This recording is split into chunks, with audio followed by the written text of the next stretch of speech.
பர்த்லேருந்தே பார்த்தீங்கன்னா காது கேட்காது, ப்ளஸ் வாயும் பேச முடியாது. இவங்க ஈக்குவலுக்கு அவன் பண்ணுவான்னு நான் நினச்சி பார்க்கல.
பர்த்லேருந்தே பார்த்தீங்கன்னா காது கேட்காது, ப்ளஸ் வாயும் பேச முடியாது.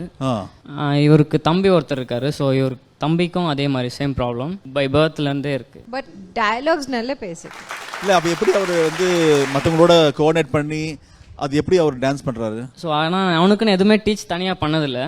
ஸோ எப்பயுமே கோரியோ எடுக்கும்போது பார்த்தீங்கன்னா டோட்டலாக எல்லாருக்கும் எப்படி சொல்லி தரணும் அப்படி தான் சொல்லி தருவேன். ஆனாலுமே அவனுக்கு ரொம்ப டான்ஸ்னால் இன்ட்ரெஸ்ட் போல. அவங்க அப்பா எடுத்துகிட்டு வந்து சேர்த்தும் போதே அப்படி தான் சேர்த்துனாரு. அது அவனே தான் சர்ச் பண்ணி டான்ஸ் கிளாஸ் எங்கே இருக்குன்னு எங்கள் ஊரில் சர்ச் பண்ணி, மோஸ்ட்லி எங்கள் ஊரில் டான்ஸ் கிளாஸ்லாம் பெருசாக எதுவும் இல்லை அவ்வளோவா. ஃபஸ்ட்டு நான் தான் சரி டான்ஸ் கிளாஸ் பண்ணலான்னு சொல்லிட்டு நான் தான் எடுத்து சரி எனக்கே டான்ஸ் கற்றுக்கணும்னு சொல்லும்போது எனக்கு சொல்லிக் கொடுக்க யாரும் இல்லை. நான் வந்து சென்னைக்கு வரணும்.